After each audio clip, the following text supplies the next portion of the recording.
Okay, so yeah, so as we mentioned, this is the final result we want to reach, and we are going to start from this. So from this empty Angular app to this functionality that involves the store.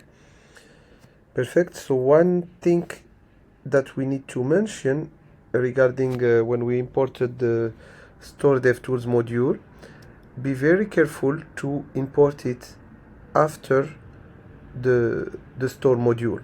Okay, if you are going to do it in the final example, or even in the starting point, when we are at some point we are going to need to import the store module. So this needs to be after. If it's before, we cannot get it. All right, we cannot get the store.